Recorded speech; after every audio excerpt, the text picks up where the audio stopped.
Bonjour tout le monde, j'espère que vous allez bien. Je vous retrouve aujourd'hui pour vous parler de mes dernières lectures et je commence sans plus attendre parce que j'ai pas moins de 5 livres à vous présenter aujourd'hui. Tout d'abord, 2 livres qui ne sont plus forcément d'actualité puisque je les ai lus juste avant Noël. Voilà, la thématique est un petit peu dépassée maintenant. Tout d'abord, j'ai lu Un chant de Noël de Charles Dickens. Ici, le livre est publié sous le titre Le drôle de Noël de Scrooge, qui est le titre du film qui a été adapté donc du livre. Et j'ai l'édition Le livre de poche. J'avais très envie de lire un classique de Noël pendant cette période de fin d'année 2016. Et je n'avais jamais lu de Charles Dickens, donc c'était l'occasion. Dans cette petite histoire, nous rencontrons Monsieur Scrooge, un homme très solitaire, très aigri, très égoïste, pas sympathique du tout, qui décide de passer Noël tout seul, même si son neveu lui a proposé de passer Noël avec lui. Pendant la période de Noël, il va avoir la visite impromptue de 3 esprits, les esprits de ses Noëls passés, présents et futurs, qui vont en fait un petit peu l'aider à se remettre en question. Le principe de ce roman, c'est qu'il s'agit d'un roman d'apprentissage inversé, puisque Scrooge va repartir dans son passé pour pouvoir, s'il le souhaite, ensuite modifier son avenir et devenir un homme meilleur. J'ai passé un très bon moment avec ce livre qui se lit très vite, puisqu'il est relativement court. Je pense qu'on peut même dire qu'il s'apparente à une nouvelle. Charles Dickens a une très jolie plume. Il parle de Noël d'une manière qui fait rêver, même si au départ tout n'est pas très rose puisque nous avons affaire à un personnage assez ronchon qui est absolument contre Noël.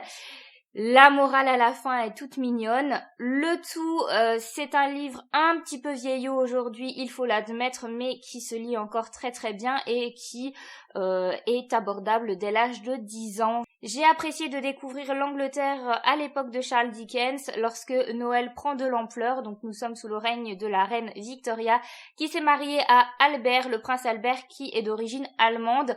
Et Noël est une fête d'origine germanique, donc c'est lui qui va un petit peu relancer les fêtes de Noël pendant cette époque. Et on sent que cette fête est très inspirante pour Charles Dickens, qui d'ailleurs va parler de Noël à plusieurs reprises tout au long de son œuvre. Dans ce roman-ci, il aborde d'autres thématiques qui lui tiennent à cœur, comme par exemple le dénuement, la maladie ou encore la pauvreté qui a largement marqué son enfance.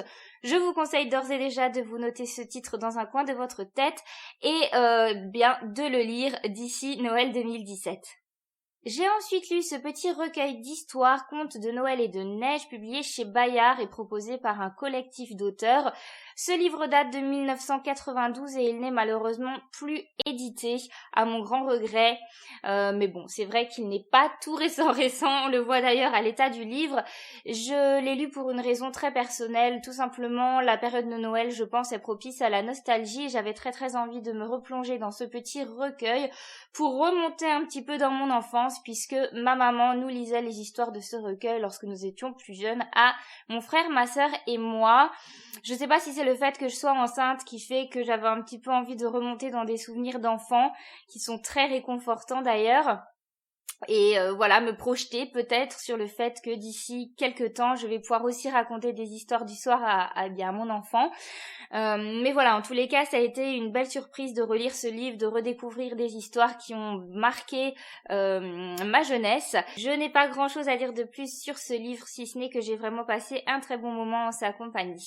J'ai ensuite lu ce court roman Ma fugue chez moi de Colline Pierret, publié chez Rouergue. Lorsque je suis tombée dessus, il m'a vraiment intriguée parce que je trouve le concept de base, l'idée très originale. Nous suivons Anouk, une jeune fille qui a des petits problèmes au lycée. Elle est harcelée à l'école et elle le vit très mal. Elle décide de fuguer, donc elle prend ses affaires, hop, elle emballe tout, ses clics, ses claques, et elle s'en va, elle quitte sa maison, elle prend le bus. Et puis finalement, elle se rend compte que à quelques jours de Noël, il fait froid, elle sait pas où aller, c'est compliqué, et donc elle décide de rebrousser chemin et de rentrer chez elle. Sauf que l'idée de faire une fugue n'a pas quitté son esprit et elle décide de s'installer dans le grenier de sa maison en faisant une espèce de campement, puisqu'elle va se monter du coup toutes les affaires dont elle a besoin, nourriture, vêtements, coussins, etc. Et voilà, elle va faire une fugue chez elle, littéralement, comme l'indique le titre. J'ai vraiment beaucoup aimé ce court roman parce que je pense que c'est un livre à mettre entre les mains d'ados un peu perdus qui peut-être envisageraient de fuguer, parce que nous avons un petit parallèle qui se fait entre d'un côté Anouk qui donc fait sa fugue et de l'autre son père et sa sœur qui sont morts d'inquiétude. Et c'est vrai qu'Anouk n'y avait pas pensé à ça. C'est vrai que quand on part, on se rend pas trop compte de ce qu'on laisse derrière soi. Or là, Anouk, elle est dans le grenier, grâce aux aérations, aux tuyaux, etc. Elle entend ce qui se passe en dessous dans la maison, et donc elle se rend compte de la détresse de sa famille, elle se rend compte qu'on la recherche, et c'est vrai que c'est pas évident pour elle, de se rendre compte que ce qui lui fait du bien peut faire du mal aux autres. C'est d'ailleurs indiqué dans cette jolie phrase qui dit « Pourquoi les décisions qui nous font du bien rendent-elles les autres tristes ?» J'ai trouvé que ce livre se suffisait vraiment à lui-même. Il est très très court, mais il est juste parfait. On comprend un petit peu mieux les motivations d'Anouk, on se rend compte qu'effectivement le harcèlement scolaire va entraîner sa décision, mais également une situation familiale pas si facile que ça. Le point final de cette histoire m'a plu, j'ai trouvé qu'elle était très complète et j'ai passé un agréable moment avec cette lecture. Ceci est la grosse surprise de ce bilan lecture. Il s'agit de L'amour comme par enchantement de Nora Roberts, publié chez Harlequin. Il s'agit d'une réédition. Je me suis rendu compte que c'est un livre que Nora Roberts avait publié pour la première fois en langue originale en 1989, si je ne dis pas de bêtises, l'année de ma naissance. Autant dire que c'est pas tout récent. Il a été réédité sous ce format-ci cette année. Il a changé de titre 3 fois. Donc voilà, mais c'est toujours la même histoire. Grosse surprise parce que j'ai vraiment beaucoup aimé. Je me méfie un petit peu des romances parce que souvent ça ne fonctionne pas très bien avec moi, mais là pour le coup, j'ai adoré cette lecture que j'ai trouvée très réconfortante, une lecture sans prise de tête qui passe toute seule. Donc nous suivons l'histoire de Laura et de Gabriel. Alors Gabriel, c'est un peintre qui a relativement les moyens puisqu'il vient d'une famille aisée.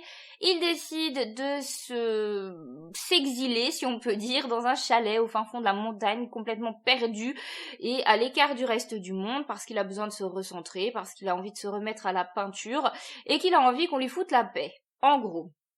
De l'autre côté, nous avons Laura qui traverse la montagne de Gabriel en pleine tempête de neige en voiture, qui se retrouve complètement coincée, et Gabriel va venir à sa rescousse. Il va se rendre compte avec stupeur que Laura est enceinte de plusieurs mois, et évidemment il ne peut pas la laisser sur place avec sa voiture qui est accidentée, donc il va la ramener avec lui dans son chalet. Ils vont être obligés de cohabiter plusieurs jours parce que du fait de la tempête de neige, les routes sont complètement bloquées, et donc ils vont apprendre petit à petit à s'apprivoiser.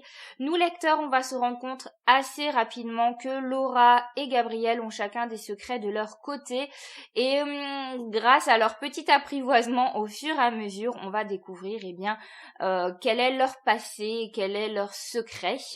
Et j'ai trouvé que ça se lisait vraiment très bien, que Nora Roberts avait une plume très agréable, ça passe bien pour la saison.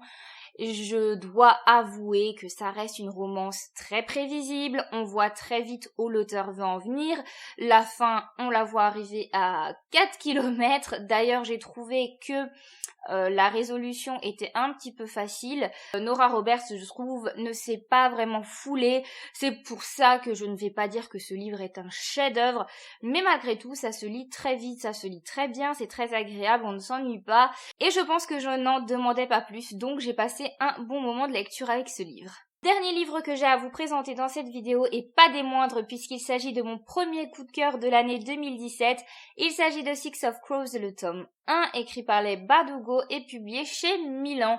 Mon Dieu, comme j'ai adoré ce livre, vous n'imaginez même pas, je l'ai lu, je l'ai dévoré, ça a été un excellent moment de lecture et j'ai déjà hâte de pouvoir lire la suite. Il paraît que le tome 2 sort en français en mai 2017, autant vous dire que je suis super impatiente. Un livre que j'ai choisi pourtant totalement au hasard, la couverture m'a tapé dans l'œil, je me suis dit allons-y. J'ai cru que j'avais affaire à un roman fantastique alors que pas du tout, il s'agit bien de fantasy avec un univers très fouillé créé par les Bardugo de toutes pièces.